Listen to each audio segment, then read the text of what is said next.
சின்ன மருமகள் சீரியல்ல அடுத்து நடக்குது பார்க்கலாம். இங்க கட்சி தலைவர் வீட்டுக்கு வந்துட்டு தமிழ்ச்செல்விய டாக்டருக்கு படிக்க சொன்னதுக்கு காரணமே தமிழ்ச்செல்வி தான் அப்படிங்கிற விஷயம் இங்க ராஜாங்க தெரிய வந்து, இங்க ராஜாங்கம் அடுத்து தமிழ்ச்செல்வி என்ன பண்ண போறாரு அப்படிங்கிற மாரி ஆர்வமா காத்துறீங்க அப்படின்னா, மறக்காம இந்த வீடியோவ லைக் பண்ணிடுங்க. வாங்க வீடியோக்குள்ள போலாம். இங்க பத்திரிக்கைக்காரங்களும், கட்சி தலைவரும் வந்துட்டு இங்க ராஜாங்கத்த சொல்லிட்டு போயிடுறாங்க. இந்த மாரி உங்க மருமகள கண்டிப்பா நீங்க டாக்டருக்கு தான் படிக்க வைக்கணும். அதுக்கு எந்த ஒரு தடையுமே வந்துறக்கூடாது. உங்க மேல நம்பிக்கை இருக்கு ராஜாங்கம். நீங்க வந்துட்டு உங்க மருமகள டாக்டருக்கு படிக்க வைப்பீங்க அப்படிங்கிற மாரிலாம் இங்க கட்சி தலைவர் வந்துட்டு இங்க ராஜாங்க சொல்லிட்டு அங்கருந்து கிளம்பி போயிறாரு.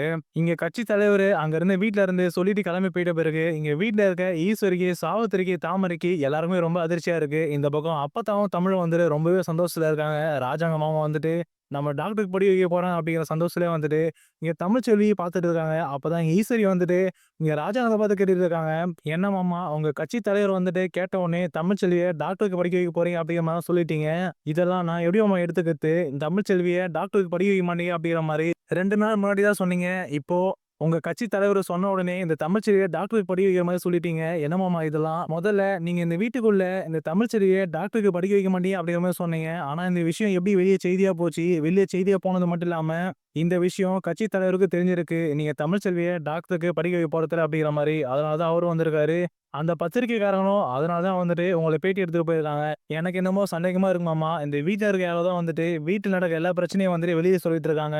வீட்ல நடக்கிற விஷயம் வெளிய போகவும் தான் அந்த பத்திரிக்கையாளரும், கட்சி தலைவரும் வந்துட்டு வீட்டுக்கு வந்திருக்காங்க. எனக்கு என்னமோ அந்த தமிழ்ச்செல்வி மேல தான் மாமா சந்தேகமா இருக்கு. இவ தான் வந்துட்டு நீங்க இவள டாக்டருக்கு படிக்க வைக்க மாட்டீங்க அப்படிங்கிற கோவத்திலே வந்துட்டு உங்கள அசிங்கப்படுத்தணும்னு சொல்லிட்டு இவ தான் வந்துட்டு வெளிய சொல்லியிருப்பா. அதனால தான் இந்த விஷயம் தெரிஞ்ச உடனே எல்லாருமே வந்து வீட்டுக்கு தேடி வந்திருக்காங்க. நீங்க தமிழ்ச்செல்வி டாக்டருக்கு படிக்க வைக்க போறதில்ல அப்படிங்கிற மாரி. எனக்கு என்னமோ வந்துட்டு இந்த தமிழ்ச்செல்வி மேல சந்தேகமா இருக்கு மாமா. நீங்களே வந்துட்டு இவட்ட கேளுங்க. இவ தான் வந்துட்டு இந்த விஷயத்த கண்டிப்பா வெளிய எல்லார்ட்டயும் சொல்லியிருப்பா அப்படிங்கிற மாரிலாம் ஈஸ்வரி வந்துட்டு ராஜாங்கத்த பார்த்துட்டு தமிழ்ச்செல்வி மேல சந்தேகமா இருக்கு அப்படிங்கிற மாரி சொல்லிட்டு இருக்காங்க. அப்பதான் இங்க ராஜாங்கமும் வந்துட்டு தமிழ்ச்செல்விய மொறச்சு பார்த்துட்டு இருக்காரு.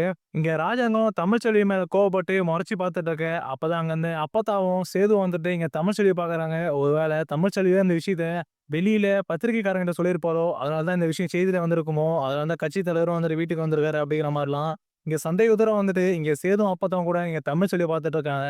உடனே இங்க வீட்ல இருக்க எல்லாரும் வந்துட்டு இங்க தமிழ்ச்செல்விய பார்த்துட்டு இருக்க. இந்த பக்கம் தமிழ்ச்செல்விக்கு ரொம்பவே பதட்டம் ஆயிடுது.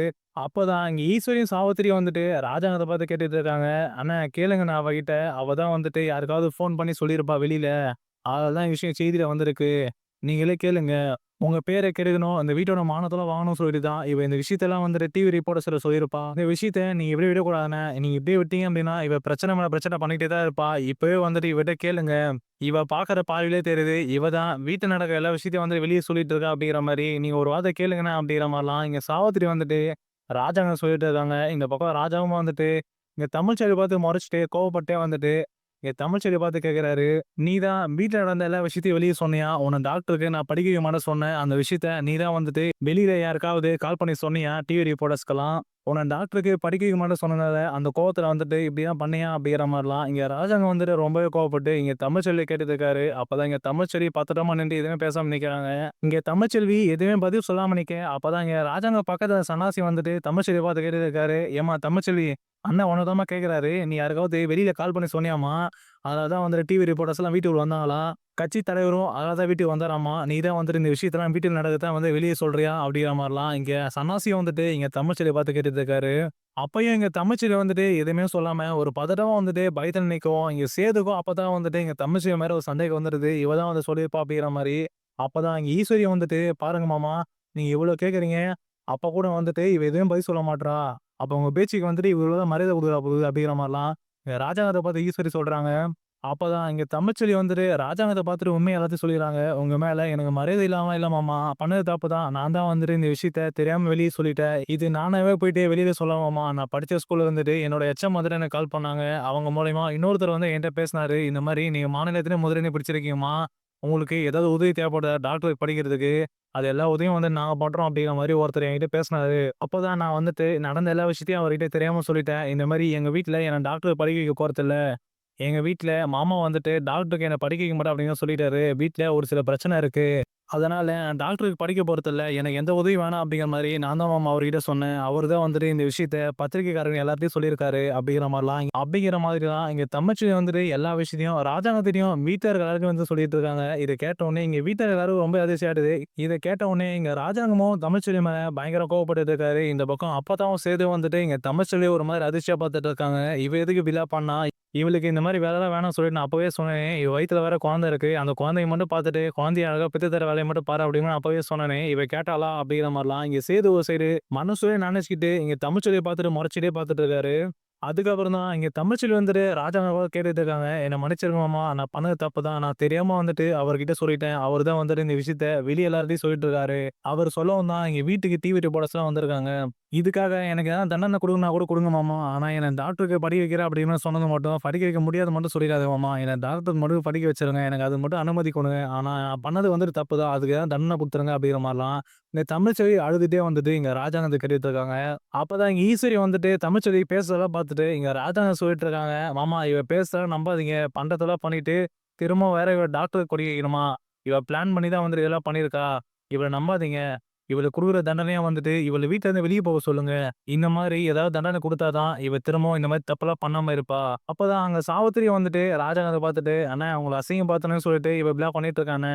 முதல்ல பரீட்சை எழுதிட்டு உங்களுக்கு தெரியாம இப்படிலாம் பண்ணா. இப்போ உங்க பேர கெடுக்கணும்னு சொல்லிட்டு, வெளியில டிவி ரிப்போர்ட்டர்ஸ் கிட்டயும், செய்தியாளர்கிட்டயும் அவ்வளோ தைரியமா கால் பண்ணி சொல்லியிருக்கா. நீங்க இப்ப சொல்லுங்கண்ணே, இவள கழுத்த புடிச்சு நானே வெளிய தள்ளிட்டு வரேண்ணே" அப்படிங்கிற மாரிலாம்.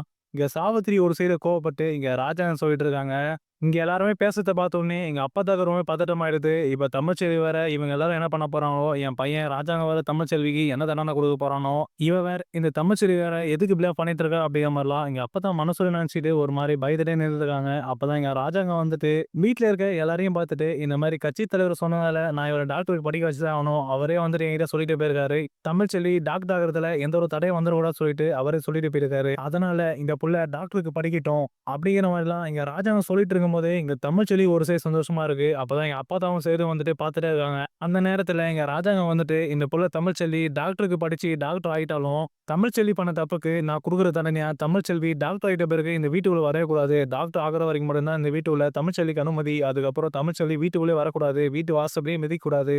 இதுதான் வந்துட்டு தமிழ்ச்செல்வி குடுக்குற தண்டனை. இதுக்கு மேல யாரும் வந்துட்டு எதுவும் சொல்ல வேணாம். கட்சி தலைவர் சொன்ன மாரி, "செல்வி டாக்டருக்கு படிச்சு தான் ஆகணும்." அப்படிங்கிற மாரிலாம் இங்க ராஜாங்கம் சொல்லிறாரு. இத கேட்ட உடனே எங்க வீட்டார் எல்லாரும் வந்து ரொம்ப அதிர்ச்சி ஆயிடுது. அப்பதான் இந்த பக்கம் சேதுவும் அப்பத்தாவும் வந்துட்டு எங்க தமிழ்ச்செல்விய பார்த்துட்டு இருக்க. அப்பதான் எங்க தமிழ்ச்செல்வி ஒரு மாரி பதட்டத்திலே வந்து மனசுல நெனைக்கிறாங்க. நம்ம டாக்டர் ஆவறதுக்கு மாமா உதவி பண்றாரு. ஆனா டாக்டர் ஆயிட்டோம் அப்படின்னா, இந்த வீட்டுக்குள்ள வரக்கூடாதுன்னு சொல்லி தண்டனை குடுத்துட்டாரு. இப்ப என்ன பண்றது? அப்படிங்கிற மாரிலாம் இங்க தமிழ் ஒரு சைடு ஒரு மாரி பதட்டத்திலே வந்துட்டு அழுதுட்டு இருக்காங்க. இங்க ராஜாங்கம் தமிழ்ச்செல்விக்கு இப்படிப்பட்ட தண்டனை குடுத்துட்ட பிறகு, இந்த பக்கம் ஈஸ்வரி, சாவித்திரி, தாமரை எல்லாருமே வந்துட்டு எங்க ராஜாங்கத்த பார்த்து கேட்கறாங்க. "மாமா நீங்க குடுத்திருக்க தண்டனை எங்களுக்கு என்னமோ சரியா வரல. இவளுக்கு நீங்க குடுக்குற தண்டனையும் வந்துட்டு அந்த டாக்டருக்கு இவள படிக்க விடக்கூடாது. அதுதான் வந்துட்டு நீங்க இவளுக்கு குடுக்குற சரியான தண்டனையா இருக்கும். இந்த வீட்டுக்குள்ள வந்துட்டு நீங்க வர வேணாம்னு சொன்னது வந்துட்டு எனக்கு என்னமோ பெரிய விஷயமா தெரியல. ஆனா நீங்க இவ டாக்டருக்கு படிக்க வைக்கக்கூடாது. அதுதான் நீங்க குடுக்குற தண்டனையா இருக்கணும். அப்பதான் இவ உங்க பேர கெடுக்கணும்னு சொல்லிட்டு இந்த மாரி விஷயம்லாம் பண்ணாம இருப்பா." அப்படிங்கிற மாரிலாம் ஈஸ்வரி சொல்லவும், அப்பதான் இங்க சன்னாசி வந்துட்டு ஈஸ்வரிய பார்த்துட்டு, "ஈஸ்வரி அதான் அண்ணன் வந்துட்டு அந்த புள்ள பண்ண தப்புக்கு தண்டனை குடுத்துட்டார்ல. அது என்ன தமிழ்ச்செல்வி பண்ண தப்புக்கு அண்ணன் தண்டனை குடுத்தது நீ என்ன மாத்த சொல்ற? இந்த வீட்டோட பெரிய மனுஷனா இருந்து அண்ணன் வந்து தண்டனை குடுக்குறாரு அப்படின்னா, அது எல்லாரும் ஏத்துக்கிட்டு தான் ஆகணும். அவர் பேச்சுக்கு மறு பேச்சு இங்க யாரும் பேசக்கூடாது. எல்லாரும் முதல்ல இங்கிருந்து கிளம்பி போங்க. அதான் எல்லாமே முடிஞ்சிருச்சுல." அப்படி சொல்லிட்டு இங்க சன்னாசி வந்துட்டு எல்லாரும் கிளம்பி போக சொல்றாரு. அப்பதான் இங்க ஈஸ்வரிக்கு, சாவித்திரிக்கு, தாமரைக்கு என்ன பண்றது தெரியல. அப்பதான் இங்க ஈஸ்வரி கோவப்பட்டு இங்க சாவித்திரிட்ட சொல்லிட்டு இருக்காங்க. "பாத்தீங்களா மதினி என்ன நடந்தது?" அப்படின்ட்டு. இவளுக்கு டாக்டருக்கு வந்து படிக்க வைப்பாங்களாம். ஆனா இவள டாக்டருக்கு படிக்க வச்சுட்ட பிறகு, இவள வீட்டுக்குள்ள வந்து அனுப்ப மாட்டாங்களாம். இதெல்லாம் என்ன மதினி இருக்கு? அவ டாக்டர் படிச்சுட்டா அப்படின்னா, அவ்வளதான். அந்த தமிழ்ச்செல்விய நம்மளால கட்டுப்படுத்தவே முடியாது மதினி. இப்பயே வந்துட்டு இவ இந்த அளவுக்கு பண்ணிட்டு இருக்கா. இதே டாக்டர் ஆயிட்டா அப்படின்னா, நம்ம நெனச்சது எதுவுமே நடக்காம போயிடும். இவ கடைசி வரை வீட்ல இருந்தும் வெளிய போக மாட்டா. இப்ப மாமா இவரு ஒரு தண்டனை குடுத்துருக்காங்க. வீட்ட விட்டு வெளிய அனுப்புறேன் அப்படிங்கிற மாரி. இந்த ஒரு காரணத்தாலே ஏதாவது பண்ணி, இவ டாக்டர் ஆவறதுக்கு முன்னாடி இவள வீட்ட விட்டு வெளிய அனுப்பிச்சிடுன மாதிரி ஏதாவது பண்ணிடணும் அப்படிங்கிற மாரிலாம் ஈஸ்வரி வந்துட்டு சாவித்திரிய சொல்லிட்டு இருக்காங்க. இந்த பக்கம் ஈஸ்வரி, சாவித்திரி எல்லாரும் மாறி மாறி பேசிட்டு இருக்க. அந்த பக்கம் வீட்டுக்கு வெளியில வந்துட்டு எங்க அப்பத்தா வந்துட்டு தமிழ்ச்செல்வி சொல்லிட்டு இருக்காங்க. "ஏன்டி தமிழு உனக்கு என்ன இந்த வேல? நீ எதுக்குடி ராஜாங்கம் உன்ன டாக்டருக்கு படிக்க வைக்க மாட்டேன் அப்படிங்கிற விஷயத்தலாம் வந்துட்டு வெளியில சொன்ன.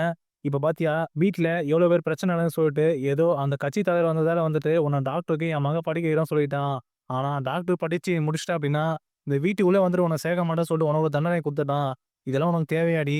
அப்படிங்கிற மாதிரிலாம் எங்க அப்பா சொல்லிட்டு இருக்க. அப்பதான் எங்க பக்கத்துல சேது வந்துட்டு அமைச்சரை பார்த்துட்டு, "கொஞ்சம் விட்டிருந்தா, நீ அப்பாவோட அமைச்சர் பதவிக்கே ஒரு கெட்ட பேர் வாங்கி குடுத்துருப்ப. நல்ல வேளை அது எதுவுமே நடக்கல. அது மட்டும் நடந்தது அப்படின்னா, என்னோட கோவத்த நீ பார்த்துருப்ப திரும்பவும். இதுக்கு மேலயாச்சு நீ ஒழுங்கா இருந்துக்கோ. அப்பாயும் வந்துட்டு இப்போ நான் டாக்டருக்கு படிக்க வைக்க போறேன்" அப்படின்னு சொல்லிட்டாரு. "நீ டாக்டருக்கு படிச்சுட்டு, உன் வயித்துல இருக்க என் குழந்தைய பெத்து குடுத்துட்டு, அந்த குழந்தைய வச்சு வீட்ல இருக்க எல்லா கோவத்தையும் வந்துட்டு குறைச்சுக்கோ. முக்கியமா எங்க அப்பாவோட கோவத்த குறைக்க பாரு. அதுக்கப்புறம் இந்த வீட்டோட சேர்ந்து வாழ பாரு. திரும்பவும் தேவையில்லாம இந்த மாரி ஏதாவது பண்ணிட்டு இருந்தேன் அப்படின்னா, நான் சும்மாவே இருக்க மாட்டேன்" அப்படிங்கிற மாரிலாம். இங்க சேது வந்துட்டு தமிழ் மேல கோவப்பட்டு தமிழ்கிட்ட சொல்லிட்டு போயிறாரு. இந்த பக்கம் சேது வந்து இப்படி சொல்லிட்டு போவும், இந்த சைடு தமிழுக்கு வந்துட்டு ஒரு சைடு பயமா இருக்கு, பதட்டமா இருக்கு. வயித்துல குழந்தை இல்ல. ஆனா இவரு குழந்தைய வச்சு வீட்ல இருக்கிற எல்லா கோவத்தையும் வந்து குறையணும்னு சொல்லிட்டு இருக்காரு. இந்த பக்கம் மாமா வேற டாக்டர் ஆயிட்டேன் அப்படின்னா, வீட்டுக்குள்ள வரக்கூடாது சொல்லிட்டாங்களே! இப்ப என்ன பண்ண போறோம்? அப்படிங்கிற மாரிலாம் இங்க தமிழ்ச்செல்வி ஒரு மாரி தயக்கத்திலே வந்துட்டு பதட்டமா நின்னுட்டு இருக்காங்க. இப்போ பொறுத்திருந்து பார்க்கலாம். அடுத்து என்ன நடக்க போகுது? அப்படிங்கிறதையும்.